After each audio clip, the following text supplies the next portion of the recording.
Professor Then stood before the gathered scholars and laughed. His forearms gestured wildly as he dismissed the ancient texts displayed on the holographic screens around him. "The first makers," he said with contempt in his voice. "You waste your time searching for ghosts. They never existed. They are stories we tell children, nothing more." The other scholars in the great library of Velkaris Station murmured among themselves. Some agreed with Then, others were not so certain. For 50,000 years, the Galactic Coalition had ruled the stars. 847 different species lived together in peace. They traded goods, shared knowledge, and explored the universe side by side. But no one could explain the ancient records that spoke of beings called humans, the mysterious first makers who supposedly gave civilization to the galaxy. Dr. Jiwan sat quietly in the back of the lecture hall. She was a visitor to this world, having traveled far from her home. She studied the texts carefully, reading words that most species considered mere fantasy. The records were old and broken, missing crucial information, but they all pointed to one thing. Somewhere in the galaxy, a species called humanity had once existed. They had built great things. They had taught other species how to form governments, how to communicate, how to reach for the stars. Then they vanished without explanation. "Where is the evidence?" Then demanded. "Show me a single artifact." "Show me one building, one ship, one body." "You cannot because they never existed." Jiwan wanted to argue, but she remained silent. She had no proof either. Only fragments of data, whispers in ancient databases, and a feeling deep in her bones that humanity was real. She was human herself, though no one in the coalition knew what that meant. To them, she was just another alien from an unknown world that had recently developed space travel. Far from Velkaris Station, Captain Daehyun stood on the bridge of the Eternal Dawn and stared at the view screen. His ship was humanity's first true deep space exploration vessel. It was not the largest ship ever built, nor the fastest, but it represented something important. For 40,000 years, Earth had been hidden behind a massive cloud of cosmic dust and energy. The barrier had formed naturally after the sun experienced violent storms that nearly destroyed all life on the planet. Humanity had survived, but barely. They rebuilt slowly, forgetting much of their past. The barrier had finally dissolved 2 years ago.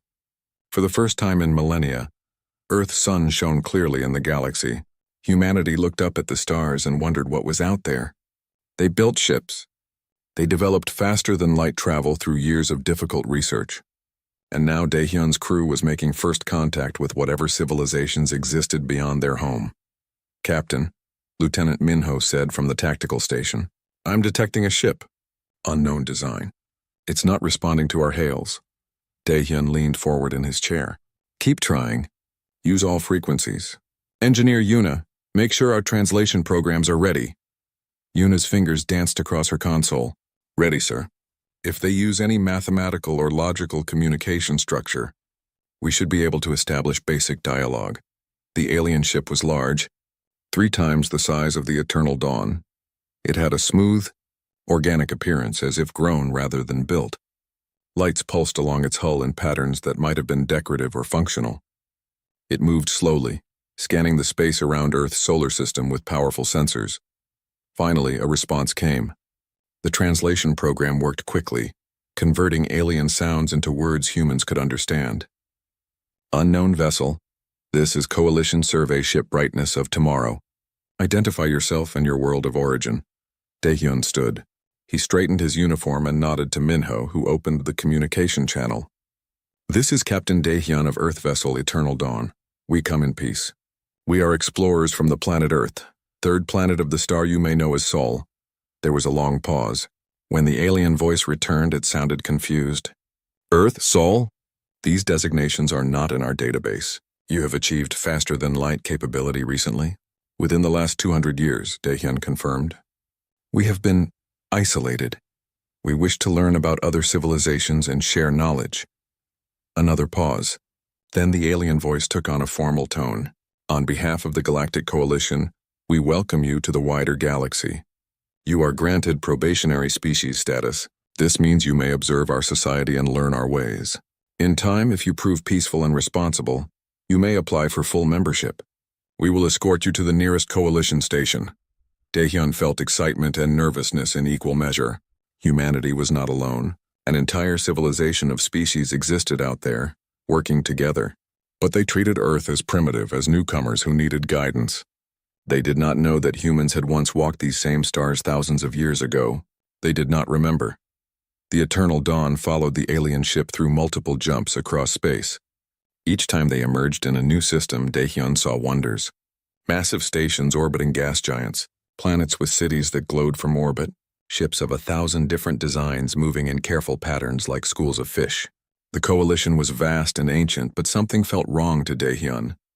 Everything seemed slow, comfortable, safe.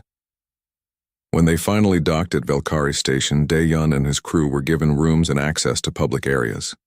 They were assigned a liaison, a friendly insectoid being named Krell who explained coalition customs and laws. Jiwon met them in the station's central plaza.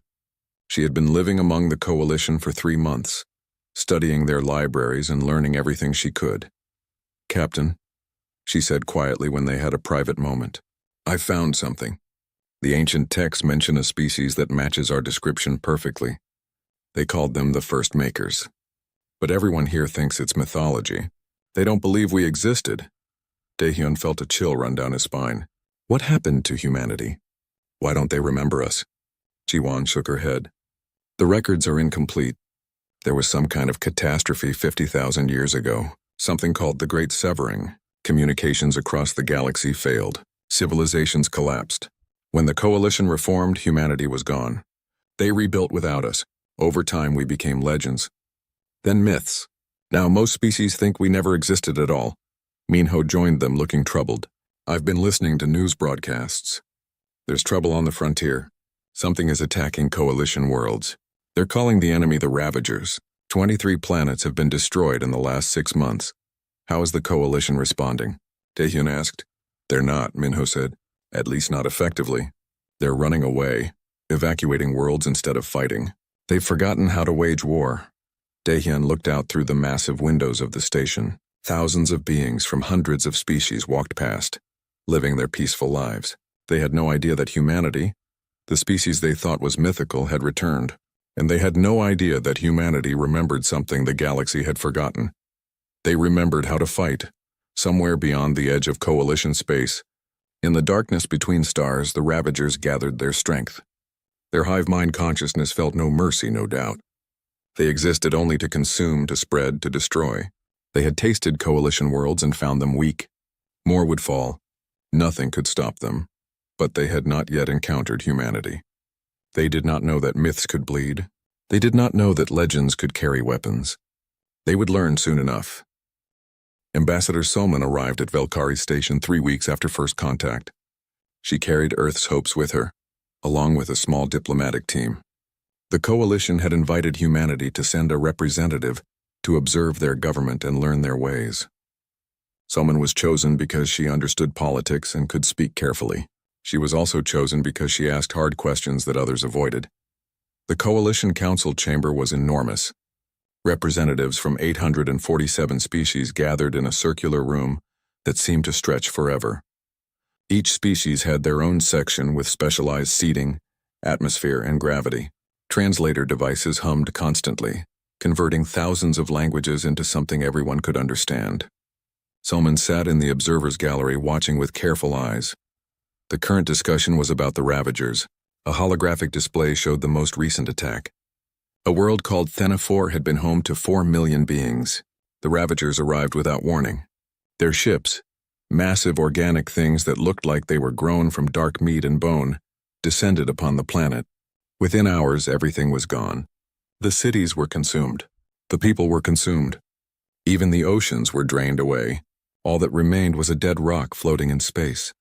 "We must evacuate the frontier worlds," a tall, crystalline being said. Its voice chimed like bells. "We cannot defend against these creatures. Our only option is to move our people to safer systems." "Agreed," another representative said. This one looked like a floating jellyfish surrounded by a bubble of water. "We should establish a defensive perimeter here." It highlighted a line on the map that gave up 1/3 of coalition space. Everything beyond this point should be abandoned. Solman listened in disbelief. They were discussing retreat as if it was the only possibility. No one mentioned fighting back. No one suggested attacking the Ravagers before they could attack more worlds. The entire council seemed paralyzed by fear.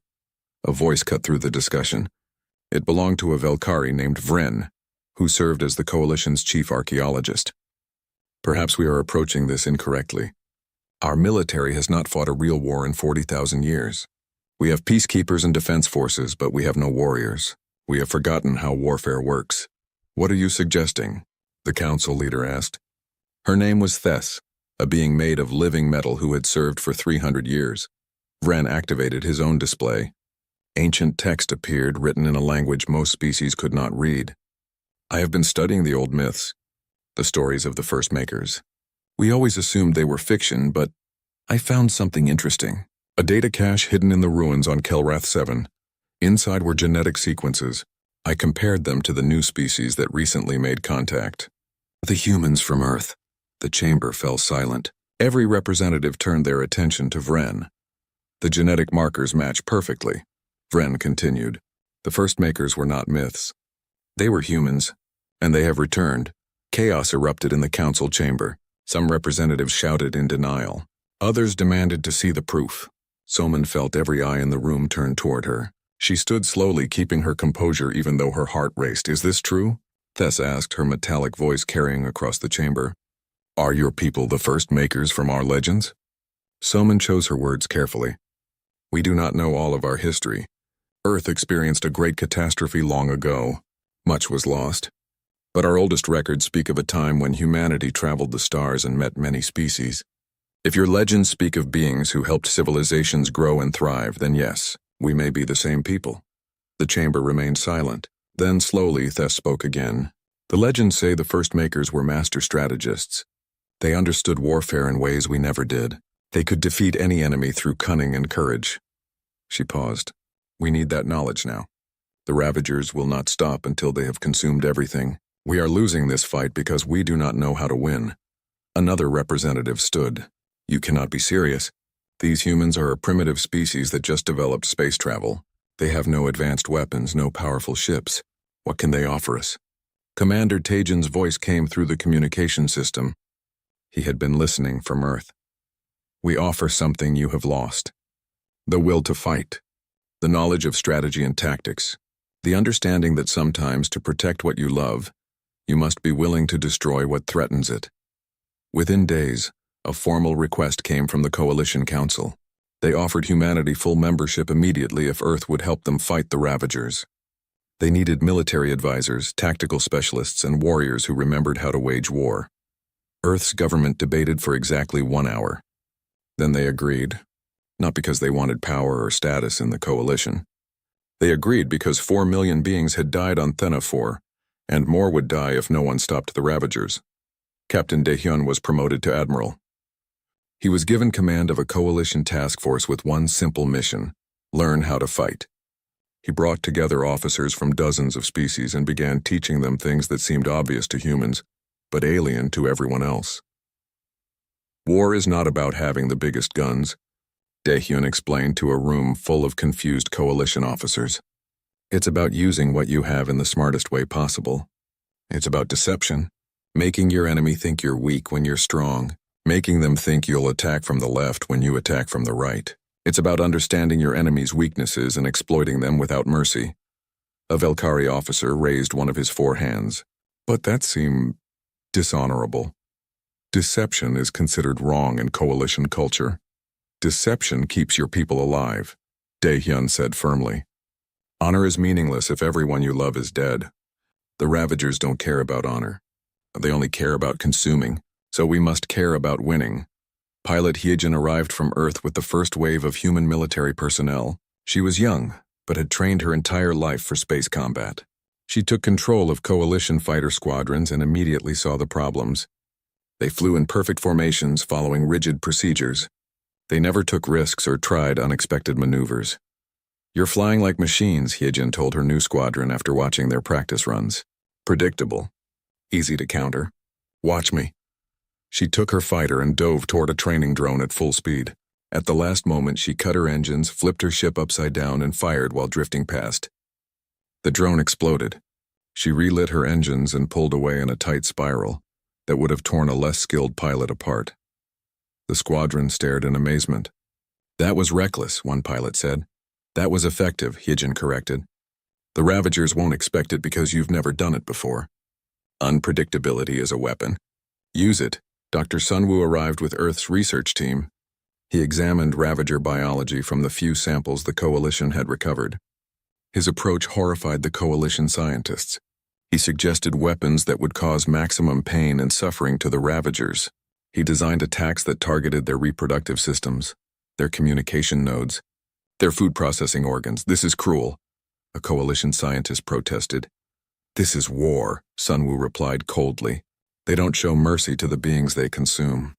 We cannot afford to show mercy to them. Lieutenant Eunji worked in intelligence analyzing Ravager patterns. She noticed something the Coalition had missed. The attacks were not random. The Ravagers were testing Coalition defenses, probing for weaknesses. Each attack gathered information about response times, weapon capabilities, and strategic thinking. They're learning, Eunji reported to Admiral Daehyun. And I know what they learned. They learned the Coalition is weak. They learned that we retreat instead of fighting. So they're preparing for a major assault. Where? Daehyun asked. Eunji pulled up a star map. One system glowed red. Thandris Prime, the Coalition capital. 12 billion people. If they take that world, the Coalition will collapse into chaos. Daehyun studied the map. How long do we have? 3 weeks. Maybe 4. Then we have 3 weeks to teach this galaxy how to fight. Across Coalition space, human officers worked day and night. They trained Coalition soldiers in ground combat tactics. They taught Coalition ship captains how to coordinate attacks. They showed Coalition strategists how to think like predators instead of prey.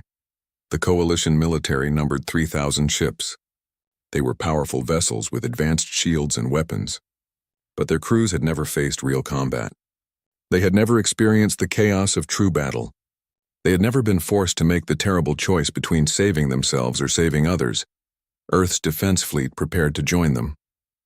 147 ships, smaller than Coalition vessels, less advanced technology, but crewed by humans who understood that sometimes victory required sacrifice. General Boyoung addressed Earth's military forces before they departed. We go to fight for people we barely know. We go to defend worlds we have never seen. But we go because it is right.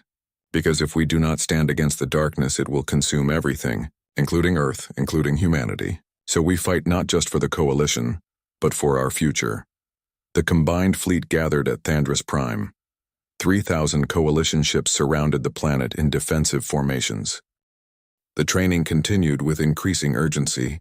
Admiral Daehyun gathered Coalition officers in the command center and showed them something they had never seen before. Battle footage from Earth's history. Ancient wars fought with primitive weapons, then more recent conflicts with advanced technology. The Coalition officers watched in horror and fascination. Your species fights itself? A crystalline officer asked. You war against your own kind? We did, Daehyun confirmed. For thousands of years. It was terrible. It was wasteful. It nearly destroyed us many times. But it taught us something you need to learn. We learned that war is not about glory or honor. It's about achieving your objective while denying the enemy theirs. It's about combined forces working together. Ground troops, naval forces, air support, intelligence operations, all moving as one. He changed the display to show Coalition battle reports from the Ravager attacks. You send your ships one at a time or in small groups. They get destroyed. You never coordinate between different ship types. Your cruisers don't support your fighters. Your fighters don't screen for your capital ships. You fight as individuals, not as an army. The officers looked uncomfortable. One spoke up. We have peacekeeping forces, not armies. We maintain order, we don't wage war. Then you will die, Daehyun said bluntly. The Ravagers wage war. They coordinate perfectly because they share one mind. Every ship knows what every other ship is doing. They move as one organism. To defeat them, you must move as one force. Not because you share a mind, but because you share a purpose. Over the following days, Daehyun drilled the Coalition fleet relentlessly. He made them practice formations they had never used. Attack patterns that felt aggressive and dangerous. Retreat maneuvers that involved covering each other instead of fleeing individually. Many officers complained. Some called his methods reckless, But slowly, the fleet began to move like something more than a collection of individual ships. Pilot Heejin pushed her fighter squadrons even harder. She taught them maneuvers that seemed impossible. Barrel rolls at full throttle, high-speed passes through narrow spaces, using debris and asteroids as cover. Most importantly, she taught them to trust their instincts instead of always following procedures. The battle computer will tell you the safe option, Heejin explained to her pilots. But safe doesn't win fights. Sometimes you need to trust your gut and take the dangerous path. If you see an opening, take it. Don't wait for permission. A young Velkari pilot named Thess had trouble with this concept. She had been raised to follow rules exactly. Taking initiative without orders felt wrong. During one training exercise, Heejin deliberately left an opening in the opposing formation. Thess saw it but hesitated. By the time she decided to act, the opening had closed. After the exercise, Heejin pulled Thess aside. You saw the opportunity. Why didn't you take it? I wasn't ordered to break formation, Thess said quietly. In real combat, there won't be time for orders, Heejin said. You'll see a chance that lasts 3 seconds. If you wait for permission, people die. I need you to understand something. Following orders is important, but knowing when to break the rules is what separates good pilots from dead pilots. Thess nodded slowly. She practiced alone for hours after that, forcing herself to act on instinct instead of waiting for instructions. Dr. Sunwoo worked in laboratories deep within Thandris Prime. He studied every piece of Ravager biology the Coalition had recovered. Their flesh was dense and regenerative. Their ships could repair damage in real time by consuming matter around them. They communicated through biological radio waves that pulsed through their entire fleet. They were incredibly difficult to kill with conventional weapons. But Sunwoo found weaknesses. The Ravager bioships needed to maintain a specific internal frequency to coordinate with the hive mind. Disrupt that frequency and individual ships would become confused and vulnerable. He designed resonance weapons that could create destructive harmonics in Ravager tissue. The weapons would make their own bodies tear themselves apart from the inside. Coalition scientists were disturbed by the weapon designs. These will cause immense suffering, one said. Good, Sunwoo replied. Maybe pain will make them retreat. Maybe it will make them hesitate. Any advantage we can get, we take. This is not about being kind. This is about survival. He also discovered something important about Ravager reproduction. They needed to consume massive amounts of organic matter to create new bioships. That's why they targeted inhabited planets. The billions of lives on each world provided the raw material for the Ravager fleet to grow. If the Coalition could destroy enough bioships quickly enough, the Ravagers wouldn't be able to replace their losses. Lieutenant Yunji continued analyzing Ravager communication patterns. She worked with a team of Coalition intelligence officers, teaching them how to think like the enemy. Don't just look at what they do, she explained. Look at what they don't do. Why don't they attack heavily defended systems? Because they want easy victories. Why don't they stay to hold territory? Because they're nomadic, always moving to the next food source. They're not conquerors. They're locusts.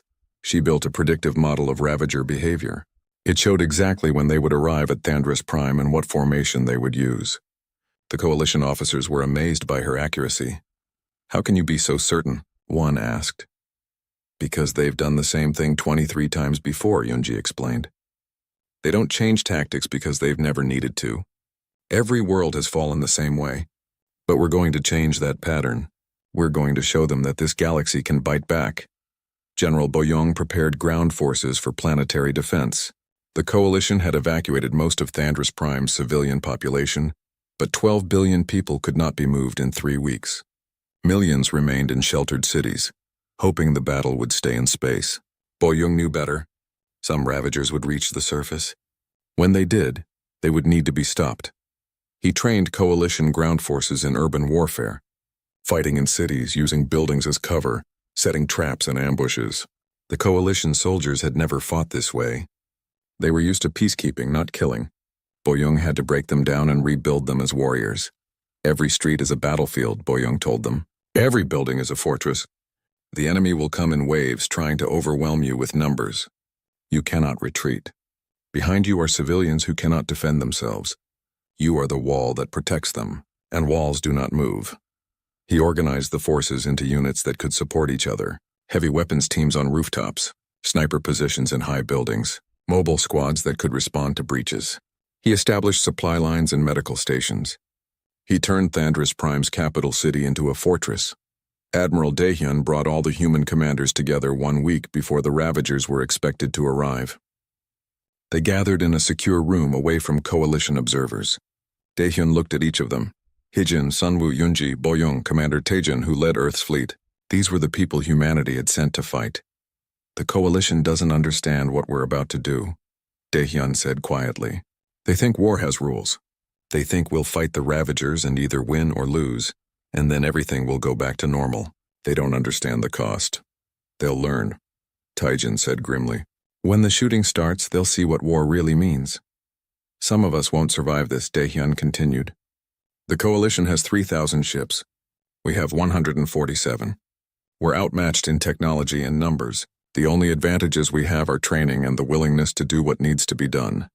Then we use those advantages, Hyejin said. We hit them hard and fast. We make them hurt. We show them that this galaxy isn't helpless anymore. Sunwoo nodded. My weapons are ready. The coalition fleet is equipped with resonance generators. When those bioships get close, we'll tear them apart from the inside. Ground forces are prepared, Boyoung added. If the Ravagers land, they'll face defenders who know how to fight for every inch of ground. Yunji brought up her final analysis. They'll arrive in 3 days. The fleet will number approximately 10,000 bioships based on energy signatures we've detected. They'll enter the system here and move directly toward the planet. They won't expect resistance because we've never given them resistance before. Then we surprise them, Daehyun said. We don't wait for them to attack. We hit them the moment they enter the system. We use every trick, every tactic, every weapon we have, and we don't stop until they're destroyed or we are. The meeting ended. The commanders returned to their positions. Across Thandris Prime and throughout the fleet, final preparations were made. Weapons were checked. Ships were positioned. Soldiers said quiet prayers to whatever gods they believed in. On the 3rd day, the Ravagers arrived. 10,000 bioships emerged from faster-than-light travel at the edge of the system. Each ship was massive, organic, and hungry. They moved together in a swarm formation, blocking out the stars with their dark mass. They had consumed 23 worlds without real opposition. Thandris Prime would be number 24. But as they began their approach, something unexpected happened. The defense fleet did not retreat. The ships did not scatter in panic. Instead, they moved forward. 3,000 coalition ships. The Ravager fleet spread across space like a dark stain. 10,000 bioships, each one large enough to swallow a city. They moved with perfect coordination, driven by a single hive mind that had never known defeat. They had expected the usual response: panic, scattered resistance, evacuation, easy prey. Instead, they encountered something they had never faced before: organized aggression. The coalition fleet moved forward in formations they had practiced relentlessly over the past 3 weeks. Human ships led each attack group, showing the coalition forces where to strike and when to pull back. Admiral Daehyun watched the tactical display on his bridge. Red dots representing Ravager ships filled the screen. Blue dots representing friendly forces moved among them in coordinated patterns. All groups execute attack pattern Alpha. Target the center of their formation. Make them respond to us instead of following their plan. Across the fleet, ship captains acknowledged the order. This was the first time many coalition officers had flown toward danger instead of away from it. Their hands trembled on the controls. Their voices shook as they gave orders to their crews. But they flew forward because the humans beside them flew forward without hesitation. Commander Taejin led the first attack wave. His dreadnought, the Earth's shield, charged directly into the heart of the Ravager formation. 20 human cruisers followed him. Behind them came 200 coalition ships, their weapons ready. The Ravagers opened fire with biological weapons that spat acid and launched bone-like projectiles. Shields flared bright as they absorbed the impacts. Return fire, Taejin ordered calmly. Target their communication nodes. Dr. Sunwoo's research showed they're vulnerable there. Human railguns and missile batteries opened fire. Coalition energy weapons added their power to the assault. The first Ravager bioship shuddered as rounds punched through its organic armor. Then Dr. Sunwoo's resonance weapons activated. High-frequency waves penetrated the bioship's hull and created destructive harmonics in its tissue. The ship began to vibrate, then shake violently. Cracks appeared along its surface. With a sound like breaking bones, the bioship tore itself apart from the inside. The Coalition officers who witnessed it stared in shock. They had fought Ravagers before and barely scratched them. Now they watched one die in seconds. Again, Tajin commanded. Keep hitting them. Don't give them time to adapt. The attack wave swept through the Ravager's center, destroying ship after ship. The resonance weapons proved devastating. Ravager bioships tried to defend themselves, but their regenerative abilities couldn't keep up with the internal damage. Within minutes, 50 bioships were destroyed, but the Ravagers adapted quickly. The hive mind recognized the threat and changed tactics. Instead of holding formation, they spread out and surrounded the attack wave. Suddenly, Tajin's ships were caught in a closing trap. Thousands of Ravagers converged from all sides. Sir, we're surrounded, his tactical officer reported. They're cutting off our retreat path. Tajin smiled grimly. Good. That means they're not attacking the planet. All ships prepare for Emergency Maneuver 7. The Coalition captains in his formation didn't understand at first. Emergency Maneuver 7 was something humans had drilled them on, but they thought was insane. It involved overloading ship reactors and using the energy surge to create a massive explosion. Commander, that will destroy our ships, a Velkari captain protested. That's the point, Tajin replied. We're not here to survive. We're here to win. All human ships execute on my mark. Coalition ships clear the blast radius and continue the attack. The Coalition ships pulled back quickly, recognizing what was about to happen. The human ships pushed deeper into the Ravager swarm, positioning themselves at key points. On each bridge, human crews made their peace with what was coming. They thought of Earth.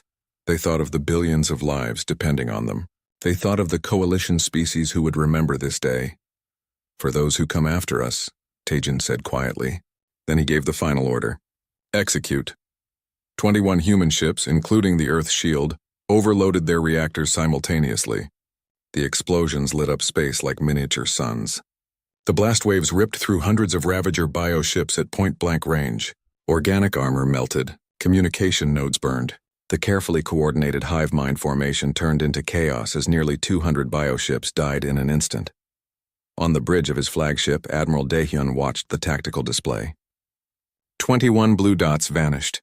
200 red dots vanished with them. He felt each loss like a physical wound. Those were his people, humans who would never see Earth again. But their sacrifice had broken the Ravager formation and given the Coalition fleet an opening. All forces attack now, Daehyun commanded, his voice hard. Make their deaths count.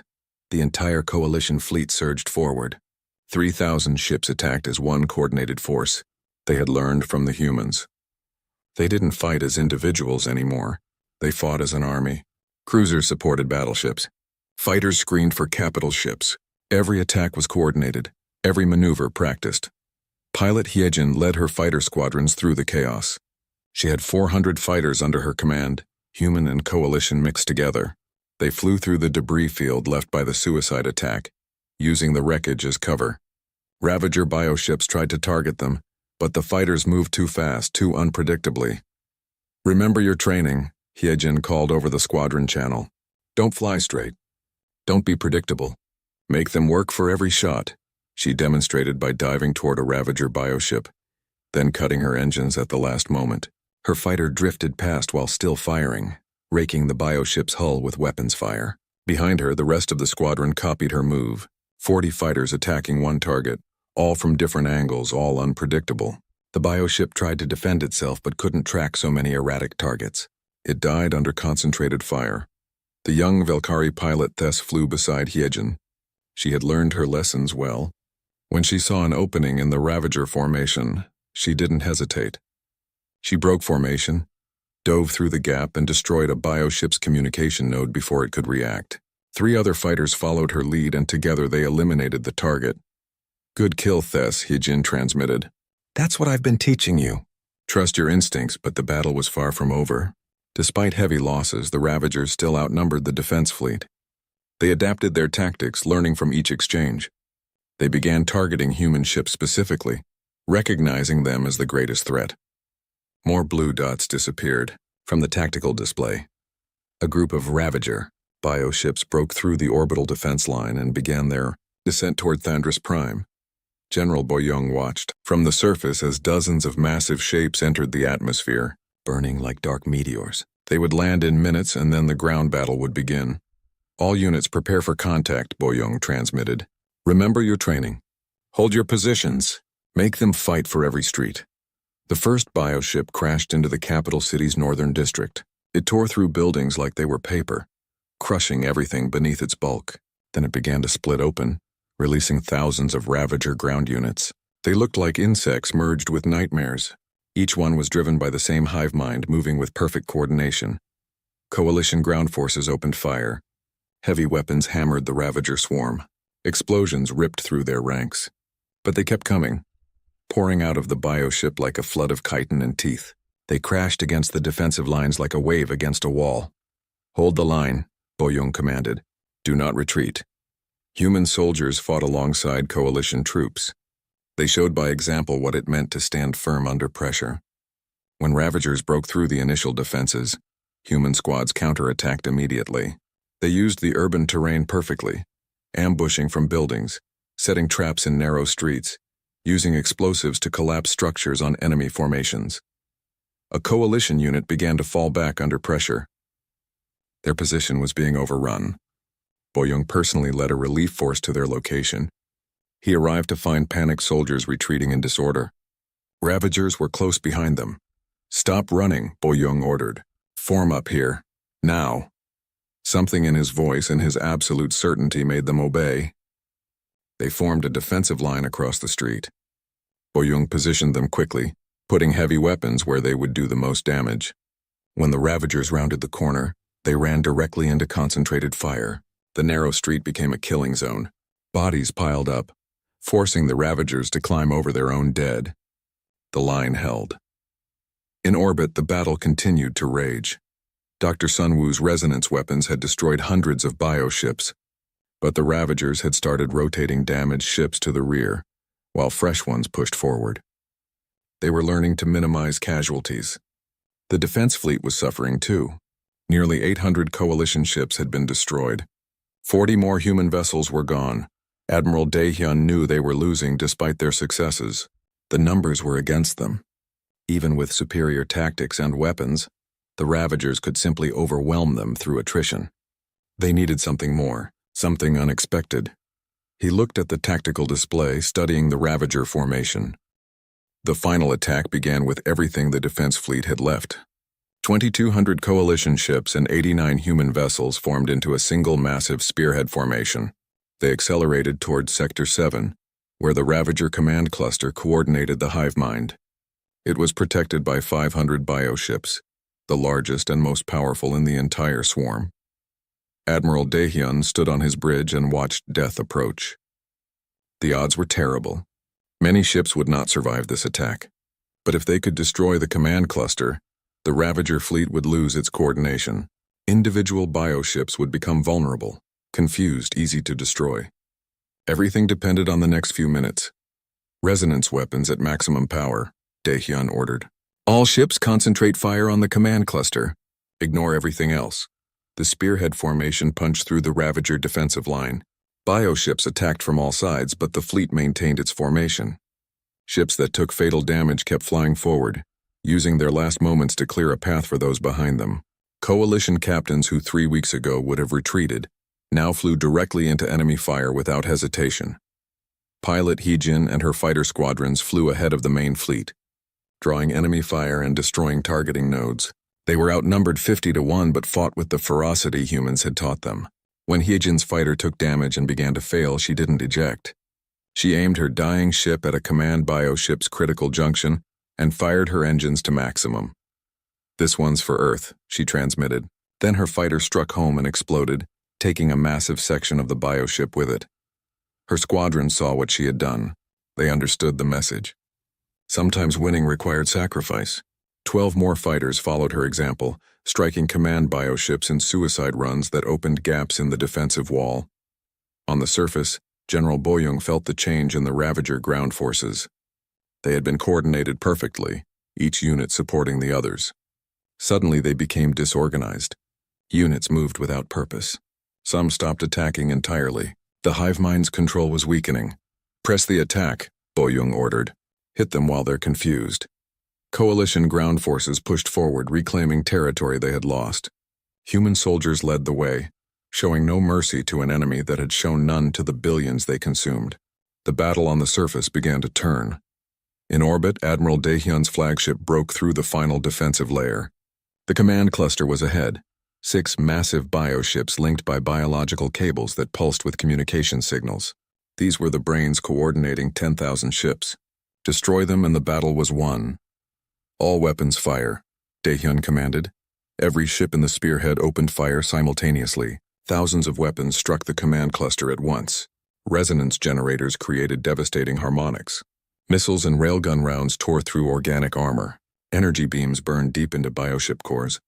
The command cluster tried to defend itself but was overwhelmed by the sheer volume of fire. One command bioship exploded, then another. The biological cables connecting them snapped, spraying biomatter across space. The hive mind screamed silently as its coordination centers died. Across the entire Ravager fleet, ships began to lose their perfect synchronization. But victory came at a price. The Ravager defenders fought desperately to protect their command cluster. They crashed into Coalition ships, tearing them apart with claws and acid. They fired biological weapons that ate through shields and armor. The spearhead formation held together but was being destroyed piece by piece. A massive Ravager bioship locked onto Admiral Daehyun's flagship. Its weapons charged, preparing to fire a shot that would destroy the bridge. Daehyun saw it coming, but there was no time to evade. Then a Coalition cruiser moved between them. It was a Velkari vessel, commanded by Captain Thess, who had been one of the first to question human methods. She had learned well. She understood what sacrifice meant. For the myths that bled for us, Thess transmitted. Her ship took the full force of the Ravager weapon. It broke apart, shields failing, hull cracking. But it bought enough time for Daehyun's flagship to destroy the attacker. Daehyun felt each loss deeply.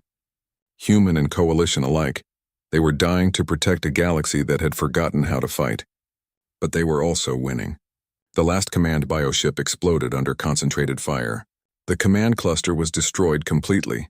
The effect on the Ravager fleet was immediate and catastrophic. Ships that had moved with perfect coordination suddenly became confused. They collided with each other. They fired randomly. Some tried to retreat while others kept attacking, creating chaos in their own ranks. The hive mind was broken. Individual bioships were now operating on basic instincts without central direction. All forces pursue and destroy, Daehyun ordered. Don't let them regroup. The Coalition fleet, battered but still fighting, turned the battle into a massacre. They hunted down confused bioships and destroyed them methodically. Dr. Sunwoo's resonance weapons proved even more effective now that the Ravagers couldn't coordinate defenses. Within an hour, half the remaining bioships were destroyed. The rest tried to flee the system. Let some escape, Daehyun ordered, surprising the Coalition officers. Let them carry the message back to the rest of their kind. Let them tell the other Ravagers what happens when they attack this galaxy. The Battle of Thandris Prime lasted 36 hours total. When it finally ended, the orbital space around the planet was filled with debris. Broken ships, both defender and attacker, drifted in silent testimony to the violence that had occurred. The Ravager fleet was completely destroyed. 10,000 bioships reduced to wreckage and organic matter floating in the void, but the cost had been terrible. 89 human ships had entered the battle. None survived intact. 40,000 human personnel were dead. The Coalition lost 800 ships and millions of crew members. On the surface, entire districts of the capital city lay in ruins. Casualties numbered in the hundreds of thousands. Admiral Daehyun stood in the command center and looked at the final casualty reports. So many names, so many lives given to protect others. He felt the weight of command, the burden of being the one who gave orders that sent people to their deaths. But he also felt pride. They had won. Against impossible odds, outnumbered and outgunned, they had won. 3 days after the battle, the Coalition Council convened an emergency session. Every surviving ship captain was invited. Every ground force commander. Every human officer who had fought in the battle. The massive chamber was filled beyond capacity. Council leader Thess, her living metal body scarred from battle, stood before the assembly. For 50,000 years, we believed the first makers were myths. Stories told to children. Legends without substance. We were wrong. Humanity is real, and they have shown us something we had forgotten. She gestured to Admiral Daehyun. They showed us that peace is precious, but it must be defended. That civilization must sometimes fight or be consumed. That courage and sacrifice are not outdated concepts, but necessary virtues. The Battle of Thandris Prime will be remembered as the day the myths awoke. The day humanity returned and taught us how to survive. Dr. Ji-won stood and addressed the council. She carried ancient data tablets recovered from archives across the galaxy. I have spent months researching our shared history. The truth is both wonderful and sad. 50,000 years ago, humanity traveled the stars. They encountered hundreds of primitive species and helped them develop civilization. They taught agriculture, writing, mathematics, astronomy. They encouraged each species to grow in their own way while offering guidance. She activated a holographic display, showing the ancient human diaspora. Then came the Great Severing. A cosmic event disrupted faster-than-light travel across the galaxy. The human network collapsed. Earth's sun experienced violent storms that forced humanity to erect a protective barrier. Cut off from each other, human colonies had to survive alone. Over thousands of years they evolved. They adapted to their new worlds. They became the 847 species of the Coalition. The revelation stunned the Assembly. The Coalition species were humanity's descendants, changed by time and evolution but sharing a common origin. We are all human, Ji-won continued, changed by circumstance but family nonetheless. The people of Earth simply remained closer to the original form. They preserved the knowledge and culture that others forgot, including the knowledge of how to wage war. Ambassador Soman proposed what became known as the Thandris Accords, a complete restructuring of coalition military doctrine based on human principles, aggressive defense instead of passive retreat, combined arms warfare instead of individual ship actions, strategic thinking instead of simply reacting to threats.